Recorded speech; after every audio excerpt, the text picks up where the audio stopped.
특별히 오늘 교회력을 지키는 교회들에서는 오늘 주일을 삼위일체 주일이라고 합니다. 성령 강림 주일 바로 그 다음 주일을 삼위일체 주일로 지키는데 바로 삼위일체 하나님에 대해서 가르치고 생각을 나누는 주일이기도 합니다.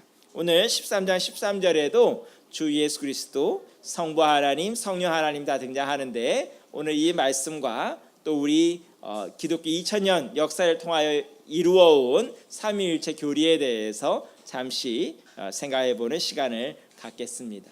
자, 여러분들에게 어떻게 보면 제일 간단한 것 같으면서도 제일 까다로운 교리 중에 하나가 삼위일체 교리입니다. 수학적으로 굳이 표현하자면 1 더하기 1 더하기 1이 1이라는 수학적으로는 말이 안 되는 그런 교리가 바로 삼위일체 교리입니다. 수학적으로는 딱 한 가지일 때 가능합니다. 어떨 때 가능할까요? 성부 하나님이 성자 하나님이고 성자 하나님이 성령 하나님이고 성령 하나님이 성부 하나님일 때, 각 세 분이 다 동일한 분인데 사실은 모습만 달라질 때 가능한 일입니다. 그러나 성경은 그렇게 가르치지도 않습니다. 성부 하나님은 성부 하나님이고 성자 하나님은 성자 하나님이고 성령 하나님은 성령 하나님인데 그런데 세 분이 한 분이라고 표현을 합니다. 이게 참 애매하지요. 그것을 이 도식화로 표현한 것이 여러분들 주보에 보시면 나오는 그림 중에 하나입니다. 성부, 성자, 성령 하나님이 바깥으로는 뭐라고 쓰여 있어요? 동일하지 않다. 그런데 안쪽으로는 뭐가 쓰여 있을까요? 동일하다. 어떤 면에서 동일하다? 하나님이라는 면에서는 동일하고, 그렇다고 성부 하나님이 성자 하나님이고 성자 하나님이 성령 하나님이고 성령 하나님이 성부 하나님은 아니다 하는 것이 삼위일체 교리입니다. 이게 무슨 말도 안 되는 그래서 이것을 놓고 이해하고자 기독교 2000년에서는 많은 노력을 하였고 그 결과 많은 이단들도 배출되었습니다. 그 많은 이단들이 나온 길 중에 하나가 뭐냐 하면 소위 말하는 양태론입니다. 양태론은 여러분이 기도원이나 교회에서 많이 들어봤을 법한 예화예요. 자, 들어보세요. 제가요 여기 교회에 오면 목사예요. 그렇죠? 저희 아버지 어머니 집에 가면 아들이에요. 제가 제 아들 딸한테 가면 아빠예요. 그렇죠? 제 처한테 가면 남편이에요. 같은 사람인데 가는 곳마다 이름과 명칭과 직분이 달라지죠. 이렇게 표현하는 게 양태론이에요. 이런 설명 많이 들어보시지 않았어요? 이런 게 바로 양태론이고 사실은 잘못된 설명이에요. 이 설명에서 문제가 뭐예요? 사실은 한 분이라는 건 잘 설명하고 있지만 사실상 몽땅 다 한 사람이기 때문에 성자 하나님이 성부 하나님께 기도하는 거는 자기 분열증이 돼요. 성자 하나님께서 성부 하나님께 겟세마네 동산에서 기도하는 모습, 그거는 자기가 자기한테 하는 기도고 쇼가 되는 거예요. 십자가 위에서 나의 하나님 어찌하여 나를 버리셨습니까 하는 것도 자기 분열증이에요. 자기가 자기한테 왜 네가 나를 버렸니 하는 예의가 돼버려요. 말이 안 되잖아요. 그런 표현은 아니잖아요. 그렇죠?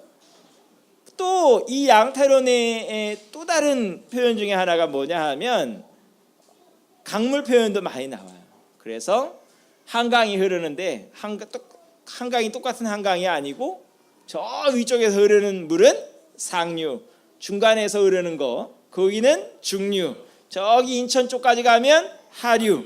이것도 역시 맞는 것 같지만 틀리는 거예요. 다 같이 한강이라고 표현을 하지만 정확히 말하면 상류가 한강은 아니에요. 상류는 상류죠.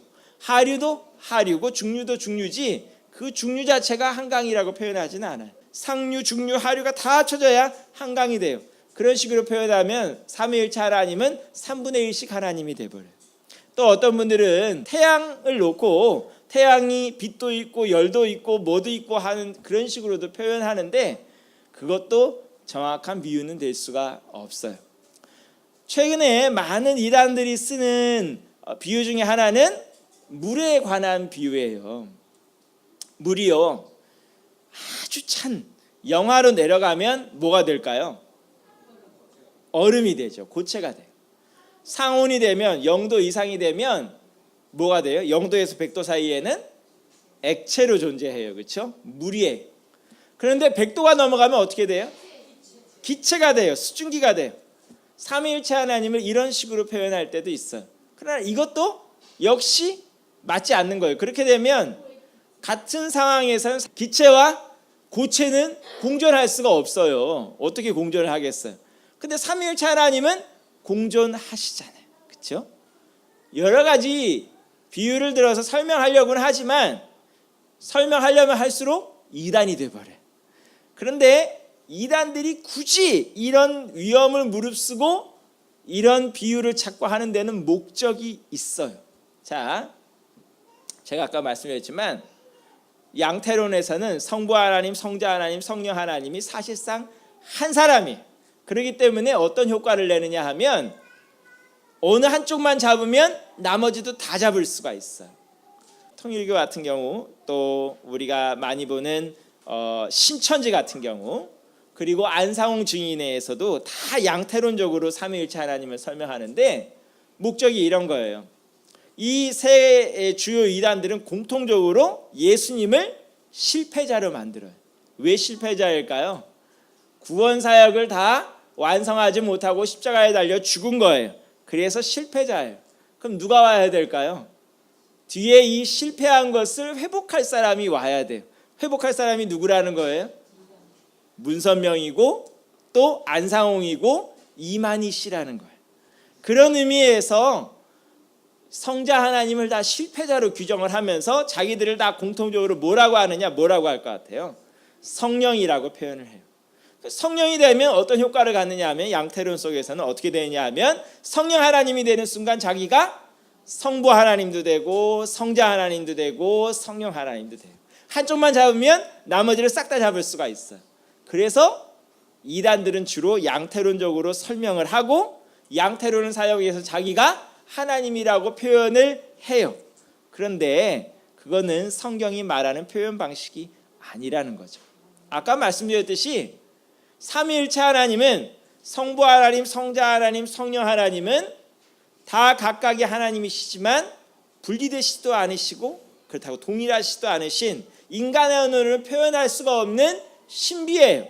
이걸 설명하면 설명할수록 이단으로 빠지는 지름길입니다. 여기까지만 해야 되는데 그렇다고 해서 여기까지만 이해를 하면 뭔가 하다만 것 같잖아요. 그래서 어쩌라고가 되잖아요. 그렇죠? 여기에는 사실은 더 큰 의미가 숨어 있어요.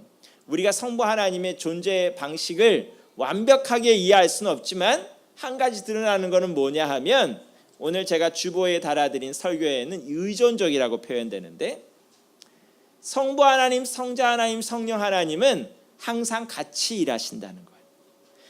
창세기부터 시작하여서 요한계시록에 이르기까지 성부 하나님이 계시는 곳에는 성자 하나님도 계시고 성령 하나님도 계시고 세 분이서 항상 같이 역사하시지 한 분만 역사하는 일은 없다는 거예요.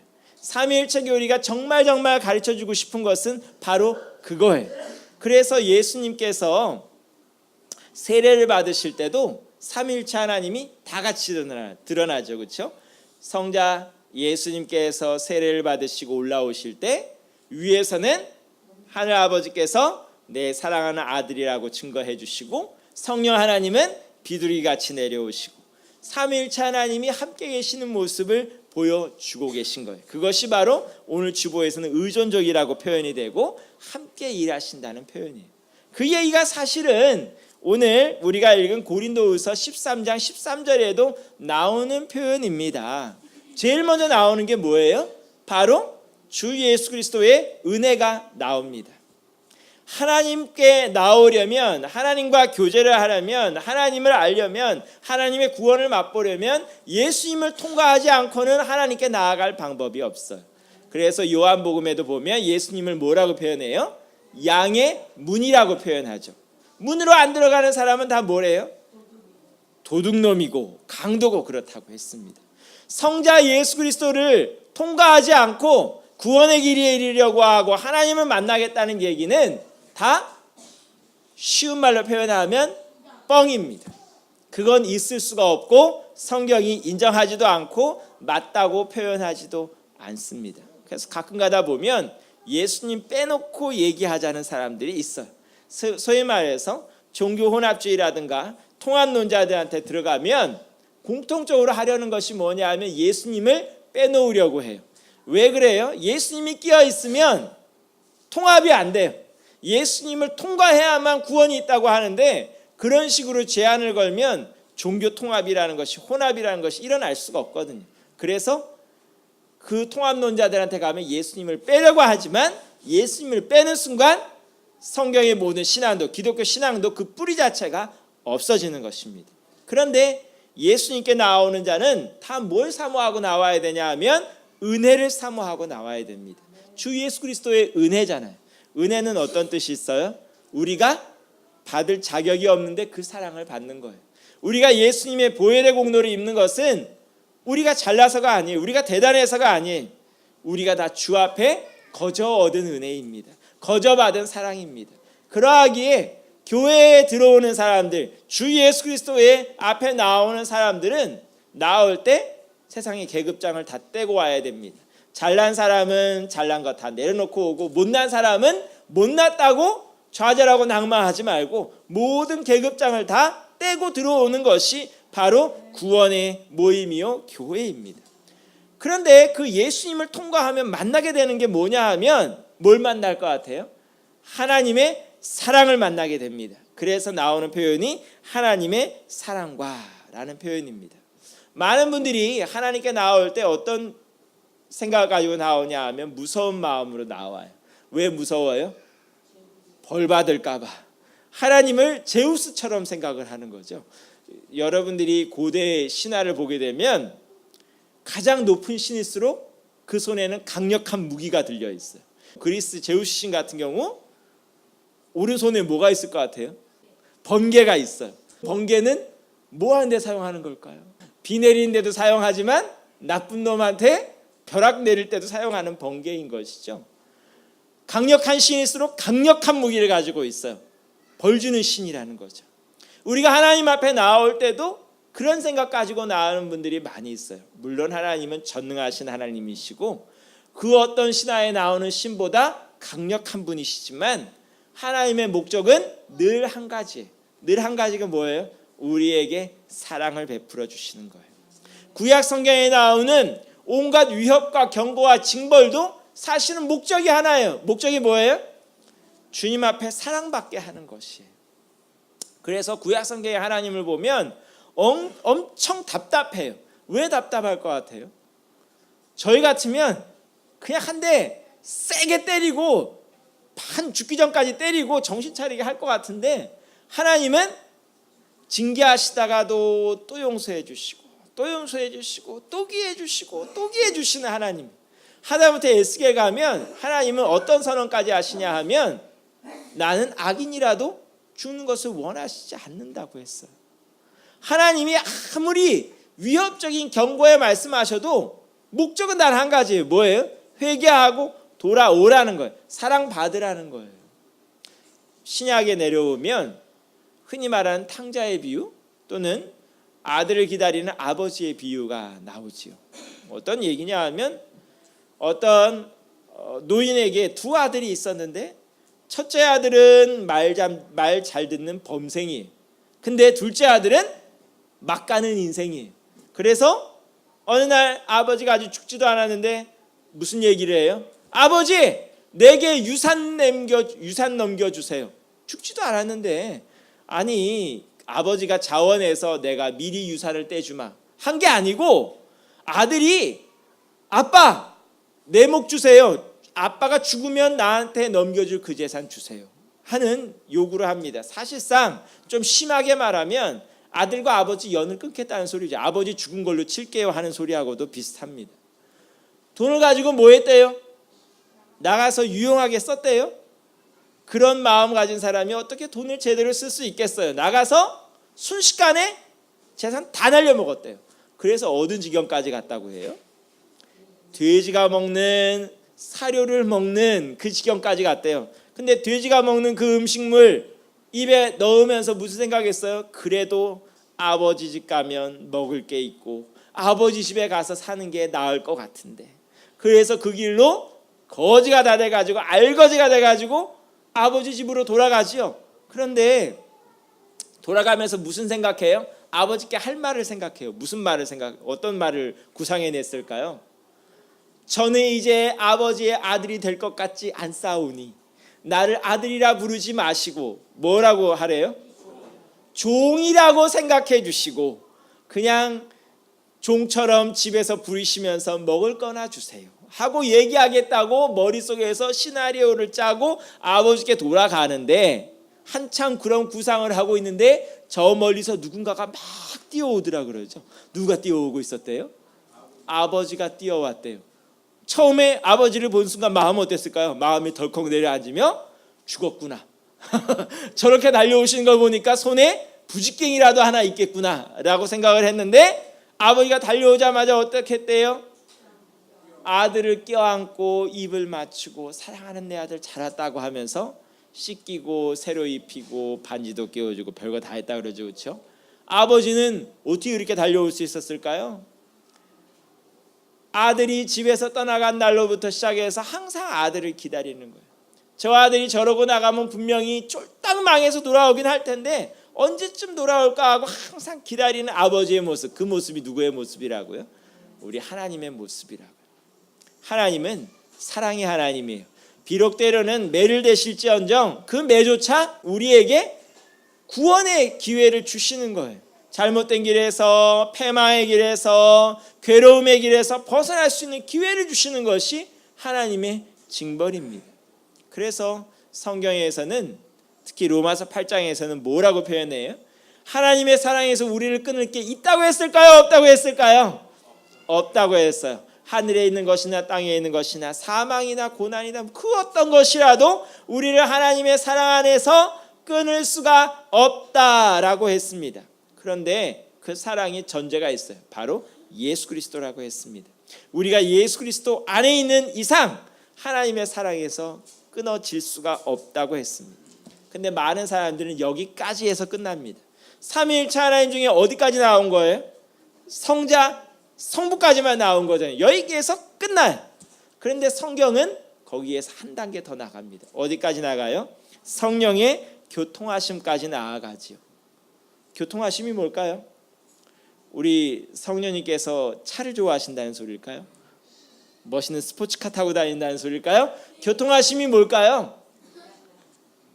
교제를 얘기하는 거예요.